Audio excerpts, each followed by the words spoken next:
पूर्णमदः पूर्णमिदं पूर्णात् पूर्णमुदच्यते पूर्णस्य पूर्णमादाय पूर्णमेवावशिष्यते।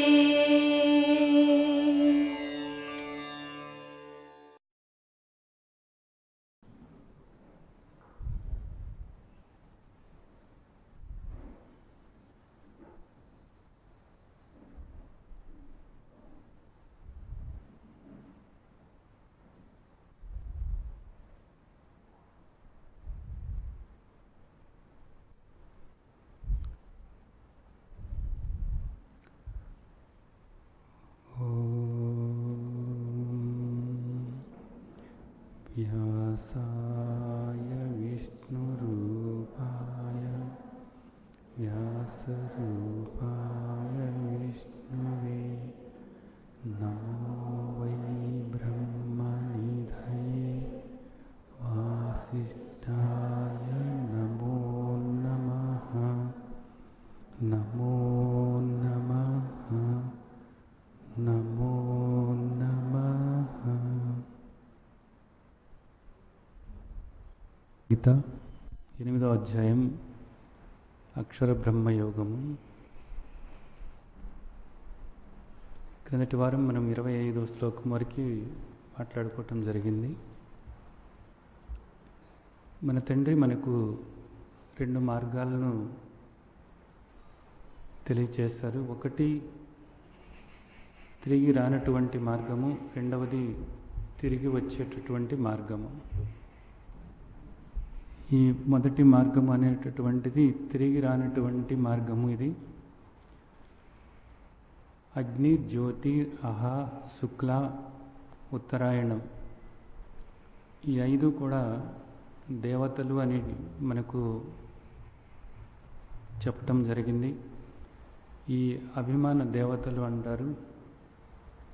ఈ దేవతలు చనిపోయినటువంటి వ్యక్తిని, ఆ జీవుణ్ణి తిరిగి రానటువంటి బ్రహ్మలోకానికి చేరుస్తారు అనేటటువంటిది. ఎవరు, ఎలాంటి వ్యక్తి తను అంటే సగుణ ఉపాసకుడు, నిష్కామ, ఏ కోరిక లేకుండా సగుణ పరమాత్మను నిరంతరము కూడా ధ్యానించేటటువంటి వ్యక్తి ఎవరైతే ఉన్నారో, ఉపాసకుడు ఎవరైతే ఉన్నారో ఆ ధ్యాన యోగిని ఈ 5 దేవతలు, అభిమాన దేవతలు బ్రహ్మలోకానికి చేరుస్తారు. అక్కడి నుండి ఆ వ్యక్తి క్రమముక్తి పొందుతాడు, అంటే మోక్షం పొందుతాడు అనేటటువంటి దీనిని క్రమముక్తి అంటారు. ఇంకా ఈ వ్యక్తి తిరిగి రానవసరం లేదు అనేటటువంటిది మనకు చెప్పారు. అలాగే రెండవది ధూమో రాత్రిస్తదా కృష్ణ షణ్మాస దక్షిణాయనం తత్ర శాంద్రమసం జ్యోతి యోగి ప్రాప్య నివర్తతే. ఇక్కడ కర్మయోగి గురించి చెబుతున్నారు అన్నమాట. కర్మలు చేసేటటువంటి వ్యక్తి ఎవరైతే ఉన్నారో కర్మి అంటారు. ఈ వ్యక్తి గురించి చెబుతున్నారు.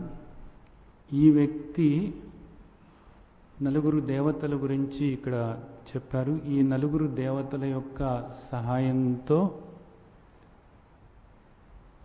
స్వర్గలోకము, చంద్రలోకము ఈ లోకాలకు చేరి అతను ఆర్జించినటువంటి పుణ్యము ఏదైతే ఉందో ఆ పుణ్యము క్షీణించిపోయేంత వరకు కూడా అక్కడ సుఖభోగాలను అనుభవించి మరలా తిరిగి ఇక్కడ జన్మ తీసుకోవాల్సి వస్తుంది అనేది మనకు పెద్దలు చెప్పారు. ఇది ఇక్కడ 4 దేవతలు ధూమ, రాత్రి, కృష్ణ, దక్షిణాయనం ఈ 4 కూడా అభిమాన దేవతలు అని మనకు మన తండ్రి తెలియచేయటం జరిగింది. ఈ వ్యక్తి మాత్రం మళ్ళా ఆ స్వర్గ భోగాలు ఏవైతే ఉన్నాయో ఆ భోగాలను అనుభవించి మళ్ళా తిరిగి రావాల్సిందే అనేది చెప్పారు. ఎవరి గురించి ఇది మాట్లాడుతున్నారు? కర్మి గురించి మాట్లాడుతున్నారు. కర్మి అంటే ఎవరు? ఇక్కడ రకరకాలైనటువంటి ఆరాధనలు చేస్తూ, అలాగే దాన ధర్మాలు చేస్తూ, తీర్థయాత్రలకు వెళుతూ, నోములు కానీ, వ్రతాలు కానీ, దీక్షలు కానీ, ఇవన్నీ కూడా చేసేటటువంటి వాడు ఎవరైతే ఉన్నారో వాడు కర్మి అనబడుతున్నాడు. ఇవన్నీ కూడా సత్కర్మల కిందకు వస్తున్నాయి. ఈ సత్కర్మలు ఆచరిస్తున్నప్పుడు పుణ్యం అనేటటువంటిది పొందటానికి వీలవుతుంది. ఈ పుణ్యం వల్ల అతను ఆ లోకాలకు చేరతాడు. ఆ లోకాలకు చేరి ఆ లోకాల్లో ఆ పుణ్యఫలమైనటువంటి భోగాలు అనుభవించి మరలా ఇక్కడ జన్మ తీసుకోవాల్సి వస్తుంది. ఆ విధంగా చూస్తే అతను ఈ జనన మరణ చక్రంలో పడి నలుగుతూనే ఉంటాడు అన్నది మనం అర్థం చేసుకోవాలి. ముందు చెప్పినటువంటి వ్యక్తి మాత్రం అతను ఈ కర్మలను దాటి నిరంతరము కూడా భగవంతుణ్ణి ధ్యానిస్తూ ఉండేటటువంటి వ్యక్తి. ఏ కోరిక లేకుండా అనేటటువంటిది ముఖ్యమైనటువంటి విషయం. నిష్కామ సగుణ బ్రహ్మోపాసకుడు అన్నమాట. ఇతను సగుణంగా భగవంతుణ్ణి ఆరాధించేటటువంటి వ్యక్తి బ్రహ్మలోకానికి చేరి బ్రహ్మలోకంలో మరలా జ్ఞానదృష్టి ఏర్పరచుకుని అప్పుడు క్రమంగా ముక్తి పొందటం అనేది జరుగుతుంది అనేది ఈ ఇద్దరి గురించి ఇక్కడ చెప్పారు. వీళ్ళిద్దరూ కాక మూడో వ్యక్తి ఉన్నాడు. ఎవరు ఈ మూడో వ్యక్తి అంటే జ్ఞాని. జ్ఞాని మాత్రం ఇంకెక్కడికి వెళ్ళాల్సిన పనేం లేదు, ఏ లోకానికి వెళ్ళాల్సిన పనేం లేదు. ఇక్కడే తాను ఆ పరమాత్మతో ఏకంగానే ఉన్నాను అని తన్ను తాను తెలుసుకొని స్థితప్రజ్ఞుడిగా ఇక్కడ ఉంటూ ఆ బ్రాహ్మీ స్థితి ఏదైతే మనకు మన తండ్రి 2వ అధ్యాయంలో చెప్పారో ఆ బ్రాహ్మీ స్థితి ఇక్కడ అనుభవిస్తూ అదే జీవన్ముక్తావస్థ అనుభవిస్తూ దేహం రాలిపోయిన తర్వాత విదేహముక్తుడవుతాడు అనేటటువంటిది మనకు చెప్తున్నారు. ఈ విధంగా ఇక్కడ మనకు ముగ్గురు గురించి మనం తెలుసుకునేటటువంటి అవకాశం ఉంది. ప్రత్యక్షంగా ఇక్కడ ఏంటంటే ప్రత్యేకంగా ఈ 8వ అధ్యాయంలో అక్షరబ్రహ్మ యోగంలో జ్ఞాని గురించి ఇక్కడ ఏం చెప్పటం లేదు. ఎవరి గురించి చెప్తున్నారు అంటే సగుణ పరమాత్మ ఉపాసకుడు గురించి చెప్తున్నారు అన్నమాట. నిరంతరము కూడా నిష్కామంగా గుణాలతో కూడినటువంటి భగవంతుణ్ణి సగుణ పరమాత్మను నిరంతరము కూడా ధ్యానిస్తూ ఉండేటటువంటి వ్యక్తి ఎవరైతే ఉన్నారో ఆ వ్యక్తి గురించి చెబుతున్నారు. అలాగే కర్మలు చేసుకుంటూ ఉన్నటువంటి కర్మి ఏ విధమైనటువంటి మార్గంలో వెళతాడు, అతను మరలా తిరిగి రావాల్సి ఉంటుంది అనేటటువంటిది మనకు ఇక్కడ తెలియచేశారన్నమాట. తర్వాత శ్లోకం మనం చూసినట్లయితే శుక్ల కృష్ణే గతి ఏతే జగతః శాశ్వతే మతే ఏకయా యథా అనావృత్తిం అన్యయా వర్తతే పునః. ఇక్కడ మరలా ఒకసారి ఈ 2 మార్గాల గురించి ఈ శ్లోకంలో చెబుతున్నారు. ఏం చెబుతున్నారు అంటే శుక్ల మార్గము, కృష్ణ మార్గము. శుక్ల మార్గము అంటే వెలుగు మార్గము అంటారు, కృష్ణ మార్గం అంటే ఇది చీకటి మార్గము అంటారు. అలాగే ఈ మార్గాలను మనం చూసినట్లయితే ఈ శుక్ల మార్గము, కృష్ణ మార్గము అనేటటువంటిది దేవయాన మార్గము, పితృయాన మార్గము అని ఆ పేర్లతో కూడా పిలుస్తూ ఉంటారు. ఇవి ఎప్పటి నుంచి ఉన్నాయి ఈ మార్గాలు అంటే మన తండ్రి ఏం చెబుతున్నారంటే శాశ్వతే మతి. ఈ శాశ్వతంగా ఉన్నాయంట. ఎప్పటి నుంచి ఉన్నాయి? సృష్టి ఎప్పుడు మొదలైందో అప్పటి నుంచి ఉన్నాయన్నమాట. అంటే తర్వాత వచ్చినటువంటి మార్గాలు కాదన్నమాట ఇవి. సృష్టి ఎప్పుడు మొదలైంది? మనం గడిచినటువంటి శ్లోకాలలో మనం మాట్లాడుకున్నాం. ఏం మాట్లాడుకున్నాము?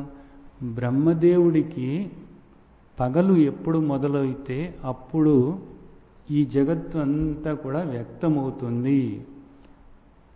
అప్పటి వరకు ఏ విధంగా ఉంది? అవ్యక్తంగా బీజ రూపంలో ఉంది. ఇదంతా కూడా అవ్యక్తంగా కారణ ప్రపంచం అంటారు దాన్ని. అవ్యక్తంగా ఉన్నటువంటి బీజ రూపంలో ఉన్నటువంటి ఈ జగత్తు బ్రహ్మదేవుడికి రాత్రి పూర్తి కాగానే పగలు మొదలవగానే ఈ జగత్తు అంతా కూడా వ్యక్తమవుతుంది అనేటటువంటిది తెలుసుకున్నాం. అలాగా వ్యక్తమవ్వటమే సృష్టి మొదలవటము అంటే. అంతేగాని సృష్టి అంటే దీన్నంతా ఎవరో తయారు చేశారు అనేటటువంటిది కాదు. ఇప్పుడు మనం చూసినట్లయితే మనం నిద్రపోతాము. నిద్రపోయినప్పుడు ఈ జగత్తు అంతా కూడా ఏమవుతుంది? అవ్యక్తంగా ఉండిపోతుంది. మళ్ళా మనం లేవగానే ఇది ఇక్కడ మనకు గోచరమవుతుంది. అలాగే మనం కలగంటున్నప్పుడు ఒక్కసారి గాఢ నిద్రలో మీరు కళ కంటున్నప్పుడు మీ కళ అనేటటువంటిది అప్పటి వరకు ఎక్కడ ఉన్నట్లు మీలోనే ఉంది. ఆ స్వప్నం అంతా కూడా మీలోనే ఉంది. ఏ రూపంలో ఉంది? అవ్యక్త రూపంలో ఉన్నది. ఒక్కసారి అది మీకు వ్యక్తమై ఆ కళ, ఆ స్వప్నము కనపడుతోంది. కనపడేటటువంటి ఆ స్వప్నము మరలా ఏమవుతుంది? అవ్యక్తంగా మారిపోతుంది అన్నమాట. అలాగే బ్రహ్మదేవుడు కూడా ఇక్కడ ఆయనకు పగలైతే ఇదంతా వ్యక్తమవుతుంది, ఆయనకు రాత్రి అయినప్పుడు ఇదంతా కూడా అవ్యక్తమవుతుంది. ఎప్పుడైతే ఈ ప్రపంచమంతా వ్యక్త రూపంలోకి వస్తుందో అప్పుడే ఈ మార్గాలు రెండూ కూడా మొదలవుతాయి అనేటటువంటిది. అందుకని ఏంటంటే ఈ రెండూ కూడా శాశ్వతమైనటువంటివే అనేది చెప్తున్నారనమాట. అంటే తర్వాత ఏదో వచ్చినవి కాదు, ఎవరో ఏర్పరిచినటువంటి మార్గాలు కాదు, ఇది శాశ్వతమైనటువంటి మార్గాలు అన్నమాట. ఇప్పుడు మనకు అర్థమవుతుంది ఒక విషయం ఏంటంటే ఇక్కడ కొన్ని నియమాలు అనేటటువంటివి ఏర్పరచబడి ఉన్నాయి. ఇవి ఆ నియమాల ప్రకారంగానే ఈ జగత్తు అంతా కూడా నడుస్తుంది. ఆ నియమాల్లో ఎప్పుడు కూడా ఏ మార్పు కూడా లేదు. ఆ నియమాల్లో ఏ మార్పు కూడా లేదు అనేటటువంటిది మనం అర్థం చేసుకోవచ్చు అనమాట. శ్రీమద్ భగవద్గీత మహత్యం మనం చూసినట్లయితే గీతా జ్ఞానం ఉపాశ్రిత్య త్రీన్ లోకాన్ పాలయామ్యహం అంటున్నారు. అంటే శ్రీమద్ భగవద్గీతలో నేను ఏదైతే చెప్తున్నానో దాని ప్రకారంగానే, ఆ ధర్మాల ప్రకారంగానే, ఆ నియమాల ప్రకారంగానే నేను ముల్లోకాలను పాలిస్తున్నాను అంటున్నారు అన్నమాట. అంటే సృష్టితో పాటే ఈ సృష్టికి ఏ విధంగా ఉండాలి అనేటటువంటి ధర్మాలు, నియమాలు కూడా వస్తున్నాయి. అంటే ఇవన్నీ కూడా శాశ్వతంగానే ఉన్నాయి అన్నమాట. ఈ జగత్తంతా అవ్యక్తంగా ఉన్నప్పుడు ఆ మార్గాలు, ఆ ధర్మాలు లేదా ఆ నియమాలు అవ్యక్తంగా ఉంటున్నాయి. వ్యక్తమైనప్పుడు దీంతో పాటే మొదలవుతున్నాయి అనేటటువంటిది మనం ఇక్కడ అర్థం చేసుకునే విషయం. అయితే ఈ రెండూ కూడా రెండు మార్గాలు. ఈ రెండు మార్గాలు కూడా ఒక మార్గాన్ని ఏమంటున్నారు? దేవయాన మార్గం అంటున్నారు. ఈ శాశ్వతమైనటువంటి ఈ మరలా తిరిగి రానటువంటి మార్గము ఏదైతే ఉందో, తిరిగి రానటువంటి మార్గము ఏదైతే ఉందో ఇది దేవయానము అంటున్నారు. అలాగే తిరిగి వచ్చేటటువంటి మార్గము ఏదైతే ఉందో దాన్ని పితృయాన మార్గము అంటున్నారు అన్నమాట. ఈ రెండు మార్గాలు కూడా ఇక్కడ ఉన్నాయి అనేటటువంటిది మనకు చెప్తున్నారు. అయితే ఇక్కడ ఒక విషయం మనం ఆలోచించాల్సింది ఒకటి ఉంది. ఏంటంటే ఇక్కడ శుక్లపక్షము, అలాగే కృష్ణపక్షము, ఉత్తరాయణము, దక్షిణాయనము అనేటటువంటివి, అలాగే పగలు, రాత్రి, ఈ మాటలన్నీ మనం చూసాము ఇక్కడ. అంటే పగలు, అలాగే శుక్లపక్షము, అలాగే ఉత్తరాయణము, ఇవి కాలానికి సంబంధమైనటువంటివి అన్నమాట. మనం పంచాంగాలు చూస్తే ఉత్తరాయణం ఎప్పటి నుంచి మొదలవుతుంది? సంక్రాంతి అయిన తర్వాత నుంచి మనం ఉత్తరాయణం అనుకుంటాం. అలాగే మనకు పంచాంగాల్లో చూస్తే కృష్ణ పక్షము, శుక్లపక్షము, ఈ రెండు కూడా కనపడుతూ ఉంటాయి అన్నమాట. అంటే ఏది శుక్లపక్షం అనబడుతుంది? వెలుగు మార్గం అంతా కూడా శుక్లపక్షం అనబడుతుంది. చీకటి అంతా కూడా కృష్ణపక్షము అనబడుతుంది. ఇదంతా కూడా ఇప్పుడు మనం ఇక్కడ చూసినట్లయితే ఈ శుక్లపక్షము, పగలు, అలాగే ఉత్తరాయణము, వీటిల్లో మరణించేటటువంటి వ్యక్తి ఇక మరలా తిరిగి రాకుండా ఉంటాడు అనేటటువంటిది ఒక వాదన ఉంది. అంటే ఉత్తరాయణ పుణ్యకాలంలో భీష్ముడు కూడా ఆయన మరణించాడట. అంటే ఉత్తరాయణం కోసమని ఆయన ఎదురు చూశాడు అని అంటారు. అందుకని చెప్పేసి ఉత్తరాయణ పుణ్యకాలంలో మరణిస్తే మంచిది అంటున్నారు అన్నమాట. సరే, బాగానే ఉంది. అలాగే శుక్లపక్షంలో, అలాగే పగలు మరణిస్తే మంచిది అనేది చెప్తూ ఉంటారు. ప్రత్యేకించి ఉత్తరాయణము, దక్షిణాయనం విషయంలో కొంతమంది మాట్లాడుతూ ఉంటారు.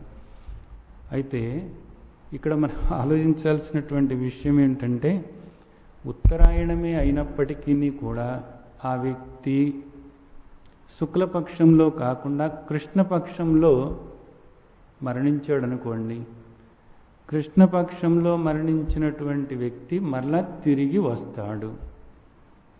ఉత్తరాయణంలో మరణించినటువంటి వ్యక్తి ఏమో తిరిగి రాడు. ఇప్పుడు ఉత్తరాయణం ప్రకారంగా అతను తిరిగి రాకుండా ఉంటాడా, లేదా కృష్ణ పక్షంలో మరణించాడు కాబట్టి తిరిగి వస్తాడా అనేటటువంటిది ఇక్కడ మనం ఆలోచించాల్సినటువంటి విషయం. ఈ విధంగా అయినప్పుడు మరి భగవంతుడు ఏ నిర్ణయం తీసుకోవాలి? భగవంతుడు ఇక్కడ 2 శ్లోకాల్లో మనకి స్పష్టంగా చెప్పారు. ఇది కాలంగా మనం తీసుకున్నట్లయితే ఇక్కడ ఏమవుతుందంటే భగవంతుడికి కూడా సంశయం ఏర్పడుతుంది.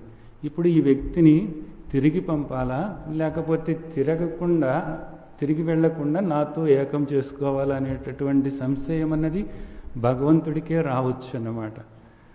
ఎప్పుడు వస్తుంది ఇలాంటి సమస్య అంటే, ఇక్కడ ఈ శ్లోకాల్లో చెప్పినటువంటివి ఏవైతే ఉన్నాయో వీటిని మనం కాలరూపేణ తీసుకున్నప్పుడు, అంటే పగలు, రాత్రి, కృష్ణపక్షము, శుక్లపక్షము, అలాగే ఉత్తరాయణము, దక్షిణాయనము, ఇలాగా కాలంలాగా మనం తీసుకున్నప్పుడు ఈ సమస్య వస్తుంది.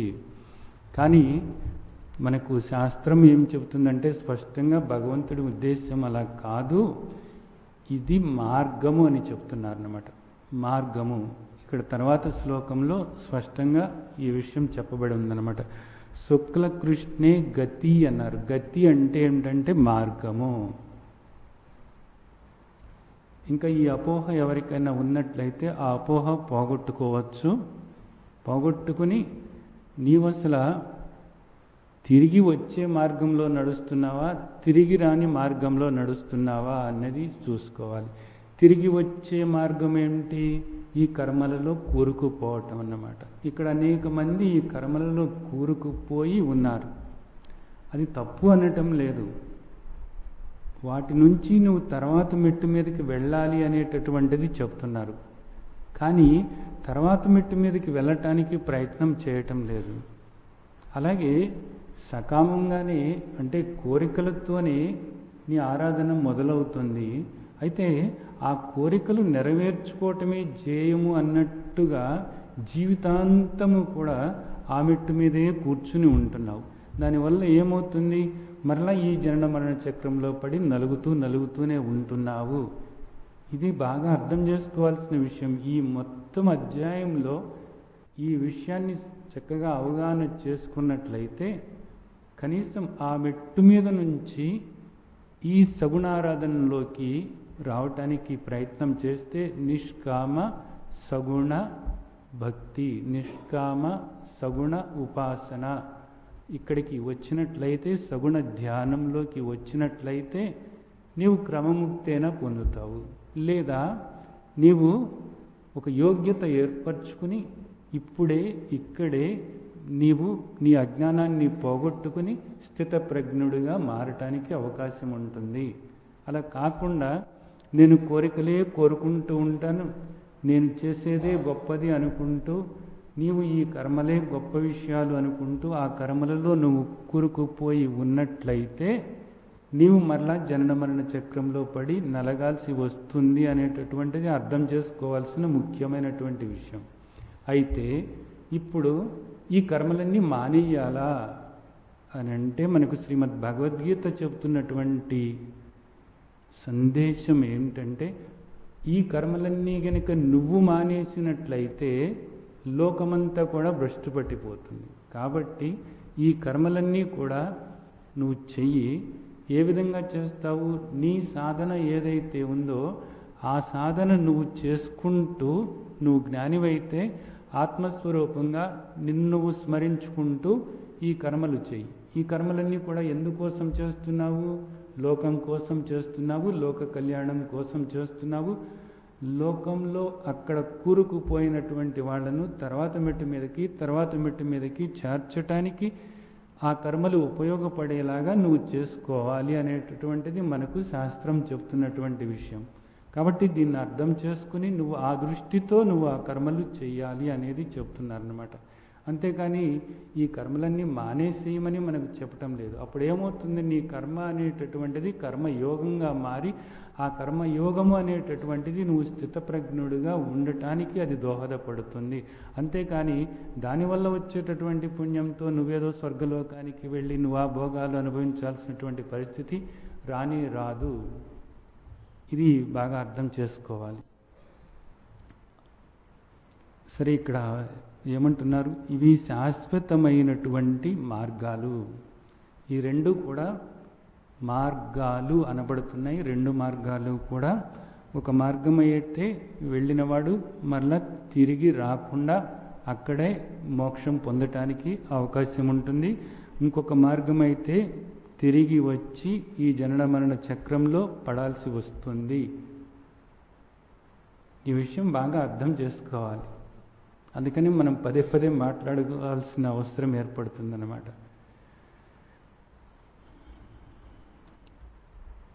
కర్మల నుంచి బయటపడి ఆ కర్మలు నాకేదో ఉపయోగపడతాయి అనుకుంటూ ఆ కర్మ ఫలితమైనటువంటి ఆ లోకాలకు వెళ్ళి అవి అనుభవించటమే జయంగా పెట్టుకున్నప్పుడు ఈ దుఃఖం అనేది తప్పదు. ముందు ఈ సకామము నుంచి నిష్కామానికి మారాలి. మనం సత్కర్మ చేసుకుంటూ ఉన్నప్పుడు ఏ పనైనా సరే మనం శ్రద్ధగా భగవంతుని యొక్క స్మరణతో మనం ఏ పని చేస్తున్నప్పటికీ, ఏ కర్మ చేస్తున్నప్పటికీ కూడా ఏ ఫలితం రావాలో ఆ ఫలితం వస్తుంది. అలా చేసుకుంటూ భగవంతుణ్ణి ఆయన పట్ల ప్రేమతో నేను ఆరాధిస్తున్నాను, కేవలము భగవంతుడి పట్ల ప్రేమతో నిరంతరము ఆయన్ని స్మరించుకుంటున్నాను అని ఆ విధంగా కేవలము ప్రేమతో స్మరించుకుంటూ నిష్కామ సగుణ భక్తుడిగా ఆ విధంగా నువ్వు మారినట్లయితే నీవు ఒక మెట్టు ముందుకు వెళ్ళిపోయి అక్కడ రేపు క్రమముక్తి పొందటానికి వీలవుతుంది. తర్వాత శ్లోకం మనం చూసినట్లయితే, నైతే స్మృతి పార్థజానన్ యోగి ముహ్యతి కచ్చన తస్మాత్ సర్వేషు కాలేషు యోగయుక్తో భవార్జున. ఈ రెండు మార్గాల గురించి ఎవరైతే స్పష్టంగా తెలుసుకుంటారో అలా తెలుసుకున్నటువంటి యోగి ఇకెప్పుడు కూడా మోహంలో పడడు. ఏం మోహంలో పడడు అంటే, ఈ కోరికలన్నీ కోరుకుంటూ ఇవన్నీ చేయటం వల్ల నాకేదో వస్తుంది అనుకుంటూ ఈ నశించిపోయేటటువంటి అశాశ్వతమైనటువంటి వాటి మీద దృష్టి పెట్టి అవి పొందాలి అనుకుంటూ చేసేటటువంటి కర్మలు ఏవైతే ఉన్నాయో ఆ కర్మలన్నిటినీ కూడా వదిలిపెడతాడు. ఆ భోగాల పట్ల అశాశ్వతమైనటువంటి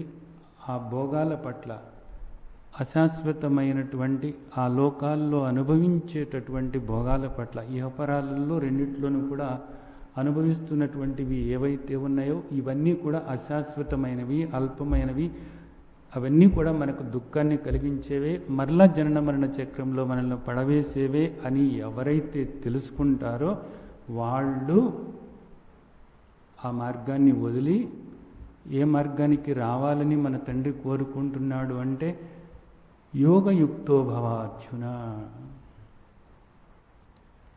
ఏమంటున్నాడు? వాటి పట్ల మోహం వదిలిపెడతాడు.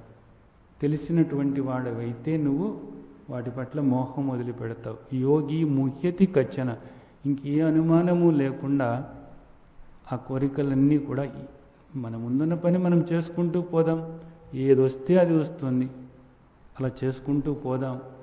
ఇది లోపల స్థిరపరచుకుంటాడు. స్థిరపరచుకుని భగవంతుణ్ణి ప్రేమగా నమస్కరించుకుంటూ ఉంటాడు. అంతే, ఆ తండ్రి ఉన్నాడు అనే దాంతో ఆ విధంగా నిరంతరము కూడా భగవంతుడిని స్మరించుకుంటూ తస్మాత్ సర్వేషు కాలేషు మామానుస్మర యుజ్యస్య మయర్పిత మనోబుద్ధి మామే వైశ్యసి అసంశయం. అసంశయం, ఇంకా ఏ సంశయము లేదని కదా మన తండ్రి చెబుతున్నారు.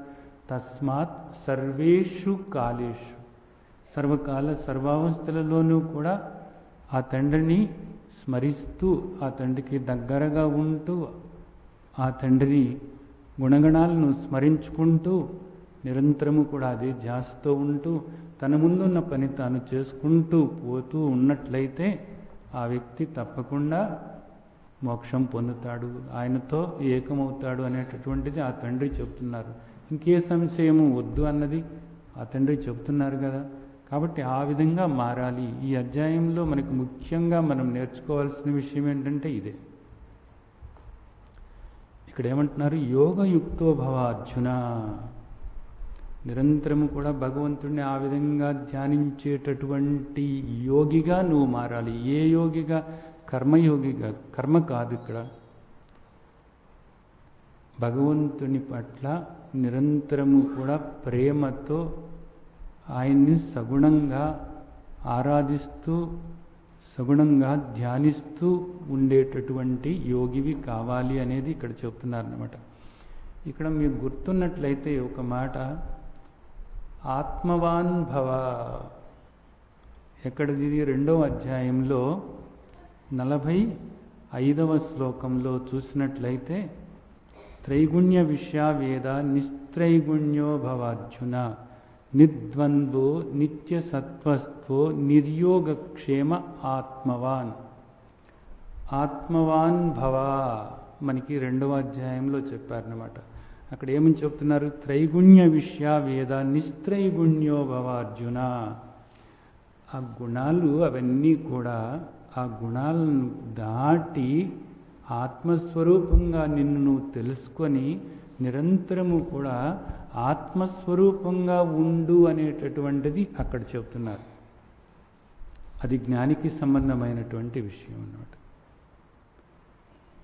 ఆత్మవాన్ భవ, ఆత్మవంతుడిగా ఉండు అంటే నిన్ను నువ్వు తెలుసుకొని నిరంతరము కూడా ఆత్మగా నీవు నిత్య సర్వగత స్థాణు అచల సనాతన అవ్యక్త అచింత్య అవికార ఆత్మస్వరూపానివి, ఆనంద స్వరూపానివి, సచ్చిదానంద స్వరూపానివి. నీవు కర్తవు కాదు, భోక్తవు కాదు, నీకు మరణం అన్నది లేనే లేదు, నీకు చావు పుట్టుకలు అనేటటువంటివి లేనే లేవు, నువ్వు కేవలము ఆత్మస్వరూపానివి.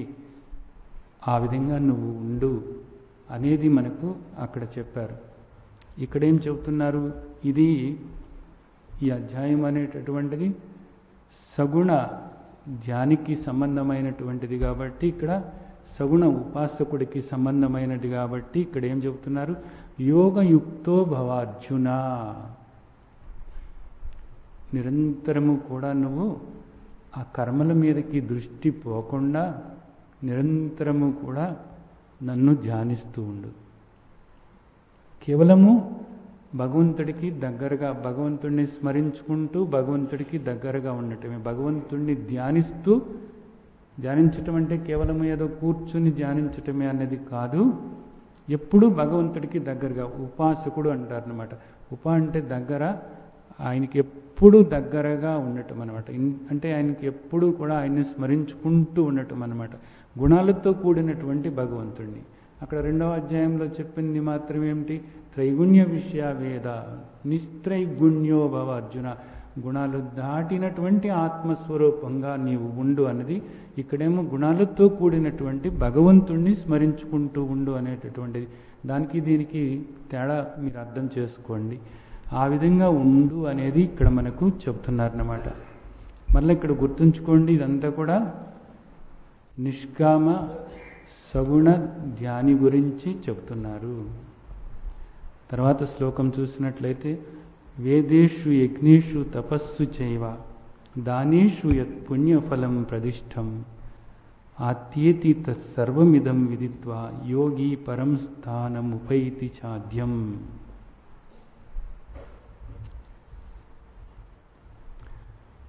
ఇక్కడ ఈ సగుణ భక్తుడు, సగుణ ఉపాసకుడు ఏది తెలుసుకుంటాడట?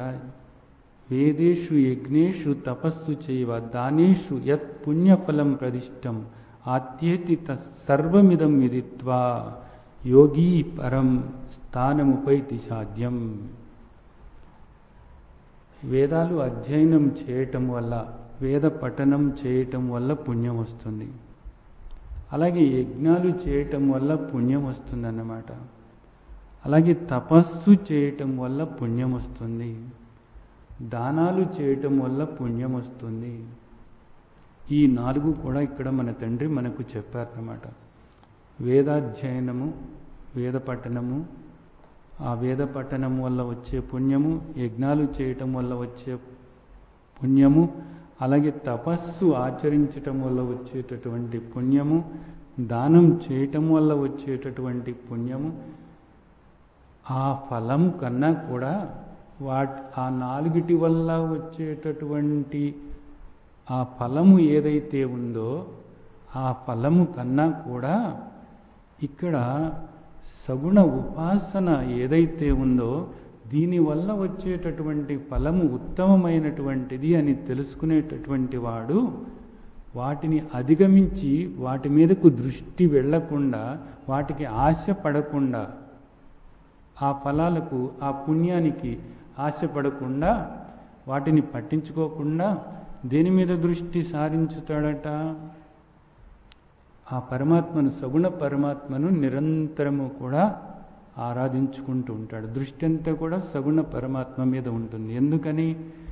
వీటి వల్ల వచ్చేటటువంటి పుణ్యం ఏది? వేదాధ్యయనం చేయటం వల్ల కానీ, యజ్ఞాలు చేయటం వల్ల కానీ, తపస్సు ఆచరించటం వల్ల కానీ, దానం చేయటం వల్ల కానీ పుణ్యము వస్తే ఆ పుణ్యము వల్ల నువ్వు పుణ్యలోకాలకు వెళతావు. అవన్నీ కూడా చేసేటటువంటివే కర్మలు. ఇవన్నీ కూడా కర్మల కిందకే వస్తాయి అన్నమాట. అలాని మానేయాలా? మానటం కాదు, నీ దృష్టి నిరంతరము కూడా ఆ సగుణ పరమాత్మ మీద ఉండాలి అనేటటువంటిది అర్థం చేసుకోవాలి. అవి మానటం కాదు, సగుణ పరమాత్మ మీద నిరంతరము కూడా ఉండాలి. అది నీ లక్ష్యము. అంతేగాని వీటి వల్ల నాకేదో పుణ్యం వస్తుంది, ఇక్కడికి నేనేదో గొప్పవాడిని అయిపోయాను అనుకుంటే కుదరదు. తస్మాత్ సర్వేషు కాలేషు మామానుస్మర యుద్ధస్య మయర్పిత మనోబుద్ధి మామే వైశ్యస్య సంశయం. ఇది గుర్తుంచుకోవాలి.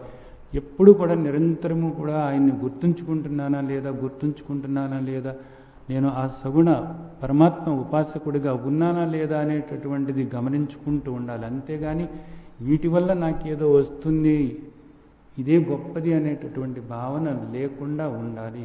ఇవన్నీ కూడా చేయాల్సి వచ్చినప్పుడు నువ్వు చేయాలి, తప్పకుండా ఆచరించాలి. ఇది లోకం కోసం చేయాలి. లోకం కోసం అని చెప్పేసి నువ్వు యజ్ఞాలు చేయాలి, వేదాధ్యయనం చేయాలి, వేదాల గురించి లోకానికి తెలియచేయాలి, అలాగే శాస్త్రాల గురించి లోకానికి తెలియచేయాలి, అలాగే నువ్వు త్రివిధ తపస్సులు ఆచరించాలి. ఇవన్నీ కూడా చేయాల్సిందే. ఎందుకని? ముందు అయితే నీ మాలిన్యం పోగొట్టుకోవటం కోసం, ఆ తర్వాత అయితే లోక శ్రేయస్సు కోసం, అలాగే మళ్ళీ నీ మీద మాలిన్యం పడకుండా ఉండాలి అనుకున్నప్పుడు వీటిని చేసుకుంటూనే ఉండాలి. అంతేగాని వీటి వల్ల వచ్చేటటువంటి పుణ్యం కోసం కాదు. ఇది అర్థం చేసుకోవాలన్నమాట. యోగి పరం స్థానముపైతి చాద్యం. ఆ పరమ పదాన్ని దృష్టిలో పెట్టుకుని వీటికి ఆశపడకుండా నిరంతరము కూడా ధ్యానం చేసుకుంటూ ఉంటాడట. ఇది చెప్తున్నారు. దానివల్ల ఏమవుతుంది? తర్వాత క్రమముక్తి పొంది మోక్షం పొందటానికి వీలవుతుంది అనేటటువంటిది మన తండ్రి ఇక్కడ మనకు స్పష్టంగా చెప్పినటువంటి విషయం. కాబట్టి మీరందరూ కూడా దీన్ని అర్థం చేసుకొని ఈ కర్మలలో కూరుకుపోకుండా, అలాగే భగవంతుడిని కోరికలు కోరటం అనేటటువంటి దాన్ని వదిలేసి, ఆ తండ్రి మనకు ఈ జన్మ ఇచ్చారు, మనం నిజానికి కోరుకోలేదు. గుర్తుంచుకోండి, ఈ విషయాన్ని గుర్తుంచుకోండి. 84 లక్షల జీవరాశిలో మనం కోరకుండానే ఈ మానవ జన్మ ఇచ్చారు కదా. అలాగే మనిషి మనం పుట్టిన తర్వాత ఇక్కడ సత్కర్మ ఆచరించుకుంటూ మనం వెళ్ళినట్లయితే ఆ తండ్రి మనకు ఏ ఫలితం ఇవ్వాలో ఆ ఫలితాన్ని ఇస్తూనే ఉన్నారు కదా. కాబట్టి కోరికల మీదకి దృష్టి వెళ్లకుండా మన ముందు ఉన్నటువంటి వాటిని ఆచరణలో పెట్టుకుంటూ, భగవంతుడు మన కోరికలు తీర్చేవాడు అనేటటువంటి ఒక ఆలోచన ఏదైతే ఉందో ఆ ఆలోచన వదిలి, భగవంతుడిని నేను కేవలము ప్రేమతో నేను ఆరాధిస్తున్నాను, నిరంతరము కూడా నేను ప్రేమగా ఆ తండ్రిని ధ్యానించుకుంటున్నాను అంతే. ఎందుకు భగవంతుడిని ధ్యానిస్తున్నావు అంటే ఆయన పట్ల నాకు ప్రేమ అంతే. నాకు ఈ దేహాన్ని ప్రసాదించారు, ఆయన ఈ మానవ జన్మ ఇచ్చారు, ఆ కృతజ్ఞతతో ఆయనకి నమస్కరించుకుంటున్నాను, ఆ తండ్రిని ప్రార్థించుకుంటున్నాను, ఆయన గుణాలను కీర్తించుకుంటున్నాను, స్మరించుకుంటున్నాను అంతే. ఆ విధంగా ఉండి క్రమేణా మీరందరూ కూడా ఆ ముక్తావస్థలో ఉన్నటువంటి మాధుర్యాన్ని ఆస్వాదించాలని, ఇది చివరి జన్మ చేసుకోవాలని ఆశిస్తున్నాను. ఓం తత్సదితి శ్రీమద్భగవద్గీతాసు ఉపనిషత్సు బ్రహ్మ విద్యాయాం యోగశాస్త్రే శ్రీకృష్ణార్జున సంవాదే అక్షర బ్రహ్మయోగో నామ 8వ అధ్యాయః.